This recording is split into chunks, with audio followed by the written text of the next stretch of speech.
शांत, बिल्कुल शांत हो जाओ।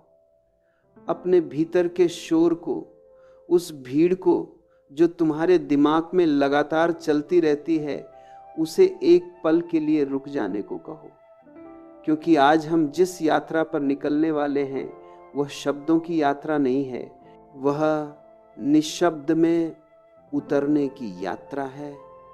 और निशब्द में उतरने के लिए तुम्हें अपने उन सभी भारी भरकम बोझों को उतार कर बाहर रखना होगा जिन्हें तुम अपना व्यक्तित्व, अपना ज्ञान, अपना धर्म और अपनी पहचान कहते हो। तुम यहां बैठे हो, लेकिन क्या तुम सच में यहां हो, या तुम अपने अतीत में हो, या तुम अपने भविष्य की चिंताओं में हो?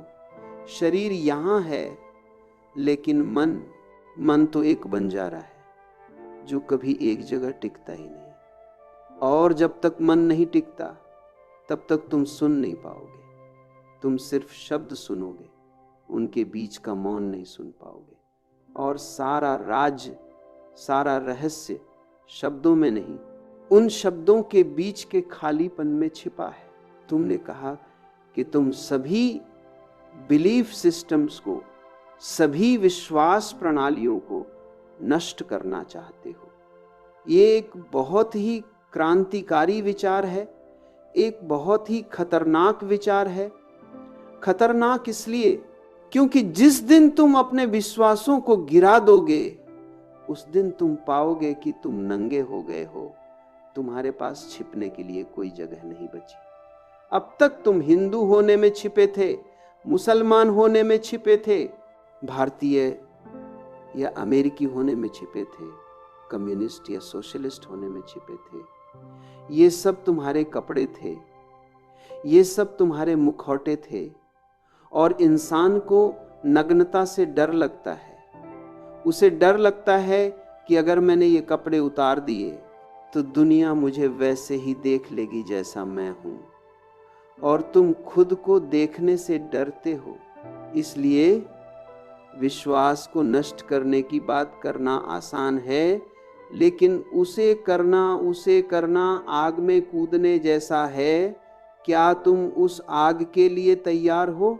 क्योंकि मैं तुम्हें सांत्वना देने नहीं आया हूं, मैं तुम्हें लोरी सुनाने नहीं आया हूं कि सब ठीक हो जाएगा। मैं तुम्हें जगाने आया हूं, और जागना हमेशा दर्दनाक होता है। जब कोई गहरी नींद में हो और उसे झकझोर कर उठाया जाए तो उसे अच्छा नहीं लगता, उसे गुस्सा आता है। तुम भी मुझसे नाराज हो सकते हो, लेकिन वह नाराजगी शुभ है। अगर मेरी बातें तुम्हें चुभें तो समझ लेना कि तीर सही जगह लगा है। समझो, ये बिलीफ या विश्वास आखिर है क्या?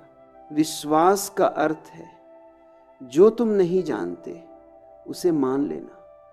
सत्य को जानने की जरूरत होती है, मानने की नहीं। अगर तुम जानते हो कि 2 और 2 4 होते हैं, तो क्या तुम्हें उस पर विश्वास करने की जरूरत है? नहीं। तुम जानते हो, ज्ञान को विश्वास की बैसाखी नहीं चाहिए। विश्वास हमेशा अज्ञान को छिपाने का एक तरीका है। बचपन से तुम्हारे साथ एक बहुत बड़ा षड्यंत्र, एक बहुत बड़ी साजिश रची गई है। जब तुम पैदा हुए थे, तुम बिल्कुल कोरे कागज की तरह थे। कोई धर्म नहीं था, कोई जाति नहीं थी, कोई देश नहीं था, कोई विचारधारा नहीं थी। तुम सिर्फ एक ऊर्जा थे, शुद्ध, पवित्र और असीम। तुम्हारी आंखों में वह चमक थी जो किसी शास्त्र में नहीं मिल सकती। लेकिन फिर समाज ने तुम पर हमला किया। तुम्हारे माता पिता, तुम्हारे शिक्षक, तुम्हारे पुजारी, तुम्हारे राजनेता सब तुम पर टूट पड़े। उन्होंने तुम्हें काटना, छांटना शुरू कर दिया। उन्होंने कहा, ये बच्चा हमारा है, इसे हिंदू बनाओ, इसे ईसाई बनाओ। उन्होंने तुम्हारे कोरे कागज पर लिखना शुरू कर दिया। तुम्हें बताया गया कि भगवान कहाँ है, स्वर्ग कहाँ है, नरक क्या है।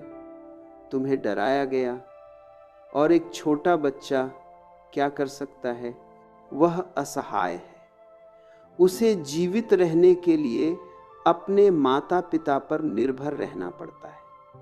इसलिए उसने यानी तुमने वह सब स्वीकार कर लिया जो तुम्हें दिया गया।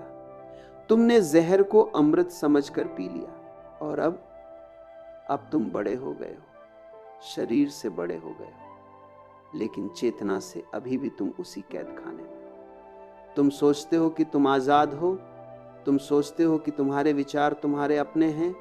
जरा गहरे में झांक कर देखो, तुम्हारे दिमाग में गूंजने वाला एक भी विचार तुम्हारा अपना नहीं है। सब उधार है, सब बोरोड है। तुम्हारी नैतिकता उधार की है, तुम्हारा भगवान उधार का है, तुम्हारी प्रार्थनाएं भी उधार की है। और उधार की चीजों से तुम सत्य को कैसे खरीद पाओगे? सत्य इतना सस्ता नहीं है। तुम कहते हो कि तुम्हें इस सिस्टम को तोड़ना है, लेकिन पहले यह तो समझो कि तुम इसे पकड़े क्यों हुए हो। अगर ये जहर है तो तुमने इसे हाथ में क्यों थाम रखा है? तुम इसे छोड़ क्यों नहीं देते? कारण है सुरक्षा, सिक्योरिटी। भीड़ का हिस्सा होने में एक सुरक्षा है। जब तुम कहते हो मैं हिंदू हूं या मैं मुसलमान हूं, तो तुम अकेले नहीं होते। तुम्हारे पीछे करोड़ों लोग खड़े होते हैं। तुम्हें लगता है इतने लोग गलत कैसे हो सकते हैं। ये भीड़ तुम्हें गर्मी देती है, तुम्हें बचाती है। अकेले होने में ठंड लगती है, अकेले होने में डर लगता है। जंगल में एक अकेला शेर भी कभी कभी घबरा सकता है, लेकिन भेड़ें हमेशा झुंड में चलती हैं। उनकी सुरक्षा एक दूसरे से सटकर चलने में है। विश्वास प्रणालियां, ये आइडियोलॉजीज तुम्हें भेड़ बना देती हैं।